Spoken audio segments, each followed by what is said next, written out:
Hello and welcome to the Handshake here on NewVisionTV with me, Lynn Komjisha, and I'm joined by my colleague Paul Bushaliz to help us understand these economic, very interesting things, financial things that we'd never get to, pay attention to.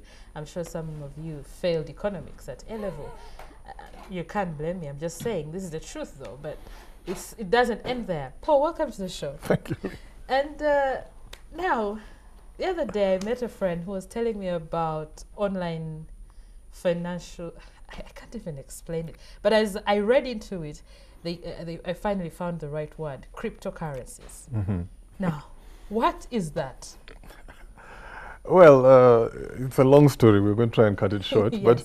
But basically, some group of people somewhere in the world came together and created a program that generates this currency. Let's call it this currency. And this program controls the supply of the currency and make sure the people who man the system as well make sure the transactions are carried out properly. So if I pass the most popular one is called Bitcoin. If I pass a Bitcoin to Lean, the transaction should be recorded to keep the system all together. Is Bitcoin tangible? Is it? No, it's not tangible. I mean, money is no longer tangible anymore. I mean, you send mobile money, you send your ATM, you get money from your ATM. It's no ones and zeros. Okay. And if you look at it, this is a natural progression of where money is going from the tangible to the less tangible. I mean, previously, money had whatever currency had real value. So you'd be trading kilos of salt, which have real value. A kilo of salt has a certain price. Yes. Now we're at paper. I mean, the value of a 50 shilling note is not 50,000. I mean, that paper does not cost 50,000 to create that paper. So now we've moved from that tangible thing, gold, metals, previous, even commodities, to intangible things like currencies. And the currencies, the traditional ones we know, are backed by governments. So the government of Uganda says, this note you're holding, I guarantee that if you take it to a shop or to try and exchange it for something else, we back it. Okay. And so the government of Uganda has its own money, it's in vaults or something like that. And it has the confidence of state to do that. The challenge now but if you think about it, it's just the natural progression of how currencies will move from tangible to the less tangible. Okay. Now the cryptocurrencies, the challenge is who backs this stuff? What backs this stuff? And it's all on the internet. I mean, I'm sure when people were introducing currency notes and coins, people were like, who? This is not value. Paper, what? But somehow, confidence has been created. Now this is very interesting because now this one is not even backed by even governments. It's been created by some, I don't want to call them mad geniuses, but some guys, and so it's gaining acceptability. That means it's not regulated at all. That is another problem. That's another challenge. It is regulated by unknown people. By the people who run this thing are also, they operate under pseudonyms and all that kind of business. So you can't. If it's Lean, it wouldn't be Lean. It would be XOOO. I saw a story yesterday. And this man, in the last month of June, multiplied his holdings in cryptocurrencies from $83 million to $235 million. Wow. But there's no name. It's just X's and Y's, and it's like a whole code. That person is Ugandan? No. Well, I don't know. Okay. That's another thing. That's another thing with this currency. You just don't know. So X, Y, Z, 1, 2, 3, hashtag what? It's all over the place. So it is in the web there. Yes. And I read also that, people like the Bitcoin, the one we're talking about, in the last year, since the beginning of the year, has appreciated almost thrice as much.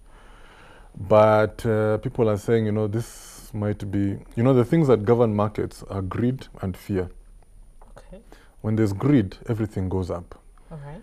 The problem is they say that the market goes up on the stairs and comes down out the window. So it falls down faster than it went up. So, I mean, I think there's who knows? I mean, in 20 years' time, we'll be laughing at ourselves and say we didn't understand this thing. But the way it stands now, you know, caution is advised. Caution is advised. This, do you know the status in Uganda currently? I have no idea. I mean, I hear every so often people are selling this, that, and the other, but yeah. The challenge is, of course, as I said, you know, because it's on the web. See, I can be a Ugandan trading Bitcoin because it's kind of traded on markets, and no one in Uganda would know. I have access to the net. I have you can get access to those places now. You know. Sure. So that's also a danger. You know, who is regulating this thing? You're taking risks. Well, if it was me alone, that's not a problem. Yes. If Paul loses all his money, that's his problem. But when you start gathering people in... Yeah, but this is that is how you're going to make money, bringing people in. Yeah, but you see, if everything goes belly up, then what? Who takes responsibility for this? That's a challenge. Oh. Wow. Because, for example, it went up this year 160%. That Bitcoin. This is July. This is July. Of the CryptoCurrencies. Yes, this is July. But just as fast as it went up, it can come down. It's very possible. And then what will happen? And in the normal market cycle, there are booms and busts. Sure. And that pattern has not been changed. It's because it's supply and supply and demand doesn't change. So just as it's going up, it is going to come down. Bet my last dollar it is. Of doom. No, it's a normal cycle. Oh, really? Yeah, it goes up, it comes down. It goes up, it comes down. Because again, greed and fear. You know, when you're greedy, sometimes you ignore certain things. Yes. And you just push and you push and you push. Lynn bought it at $1. She sells it to me at 2. I sell it at 3. Sell it at 4. Sell it at 5. Lynn comes back and says it's already here. She sells it and has at 6. It's sort of keep going with no basis for its climbing. Just the fact that we're trying to make more money. Okay. Then at some point, as always does with these markets, somebody says, "But wait a minute. What is the underlying value of this thing we're doing?" And the guy says, "No, I think this thing is wrong," and then he starts selling down. Yes. Or Lynn says, I bought it at 1. Now it's at 10. Let me start selling. Now when Lynn sells at 10, somebody says, Lynn, why is Lynn selling at 10? I bought mine at 2. I better sell. Sells at 9, and you start going down. Yeah, right. You're in trouble. So Paul, what do you tell our Ugandan people? We are desperate. We need money. I think one that caution is advised.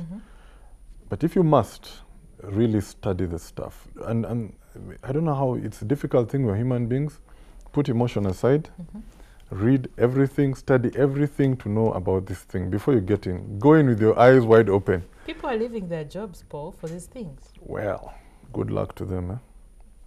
When a deal is too good to be true, it is. Well, there you have it. Don't say I didn't warn you.